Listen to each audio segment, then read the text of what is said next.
Now, admittedly, something I'll flag now is that it's not all smooth sailing. You're only 18, you're going to make mistakes, okay? And I certainly made a few big mistakes.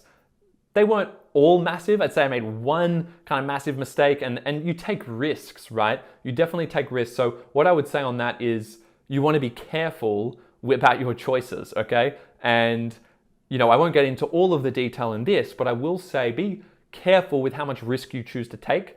You know, even though you're enjoying yourself, you're in this new environment, especially if you're somewhere like Asia or South America, typically these countries are of a lower socioeconomic status, so there is slightly more crime, or at least it tends to be, and you can get yourself in some bad situations, but there are also other things that you need to be really careful about. You know, people spiking drinks, drugs, all of that. You need to be very careful about it. You don't want to have some kind of irreversible harm caused to you, even if it's not death, right? Now, unfortunately, you always hear of that person on the gap year who doesn't come back. And I know that's a really grim thing to talk about, but that is a reality. Obviously, you don't want to be that person, and we don't want anyone to be that person. I mean, that's an absolute tragedy. But the reality is that late nights, traveling by yourself, alcohol, drugs, all these things can create a huge amount of risk and can ultimately lead to death or irreparable effects to people's health and, you know, and families, and, you know, these all have huge impacts. So,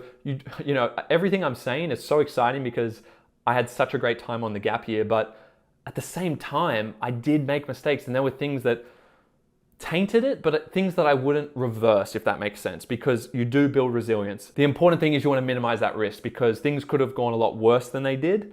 You know, I got a little bit lucky on occasion, and, you know, there's also things like with friends and that, and you want to make sure you're not just traveling with one person the whole time. You can get in each other's space. You will get annoyed. Like, no one can be with one other person on a trip at that age for all that time. Like, that's crazy. So I traveled with two. I traveled with Rob and Will to Peru. We did that 3 months together. Then we met up with two other guys for Brazil. So we had 5 of us. And then the next stage that I had planned independently, because the other boys wanted to keep going to South America, was that I was going to go to Europe and meet 2 of my other closest mates in Europe.